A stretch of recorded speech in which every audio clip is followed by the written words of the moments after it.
Merci, Président Becco. Cette journée va être, je le sais, riche, passionnante, et nous allons commencer, bien évidemment, par un sujet qui est un sujet d'actualité pour à peu près tous les acteurs du tourisme, puisqu'il s'agit de comment commercialiser sur Internet. C'est une question que vous vous posez, que se posent et se sont posés les opérateurs privés il y a maintenant quelques années. Et c'est la raison pour laquelle nous avons voulu centrer notre propos sur la commercialisation et sur les éléments qui permettaient de la réussir. Alors, investir dans la commercialisation sur Internet jusqu'où? C'est le thème de cette plénière qui appelle en réalité un certain nombre de questions que l'on doit se poser et qui sont légitimes. Y aura-t-il de la place pour tous demain?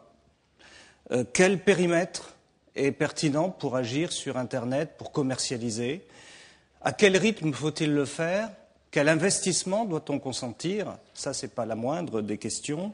Et puis, une question très importante, avons-nous les ressources humaines adéquates pour travailler sur ce thème-là? Alors, ça fait à peu près 10 ans maintenant que le visage de la promotion, de la production, de la commercialisation sur Internet a entamé une profonde mutation. Alors, une seule chose est sûre, c'est que le client, en réalité, est au centre de tout et il prend une telle place que maintenant, ses demandes, finalement, font un peu vaciller le système. Recherche de prix, choix de destination, de l'hébergement, du mode de transport, du transporteur, des activités.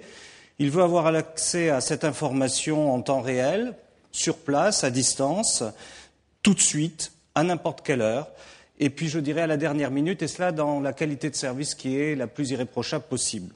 Alors, ça serait déjà un défi, mais ces défis se compliquent du fait qu'il y a une concurrence, et que cette concurrence, elle est acharnée, elle fait rage. Et il est clair que l'opérateur qui est le plus agile va être celui qui sera le plus mobile et qui va l'emporter. Et c'est bien la raison pour laquelle il faut maîtriser cette extrême complexité des différents intervenants de cette chaîne de services. Alors il y a ceux qui apportent des contenus technologiques, ceux qui développent des centres d'appel, ceux qui ont des réseaux de boutiques. Bon, tout ça, on parle de stratégie multicanale, de complexité, on pense qu'il faut manager les clients, qu'il faut aller les chercher, qu'il faut les fidéliser. Et la question qui s'impose, c'est faut-il être gros pour survivre ou bien est-il suffisant d'être uni?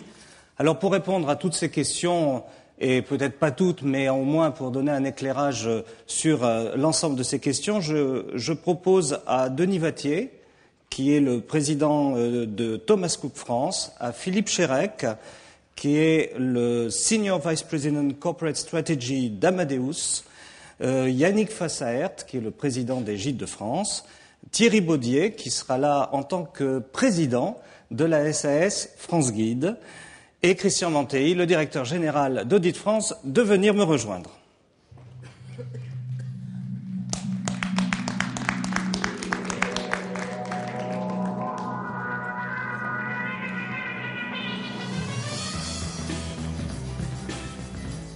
Salut.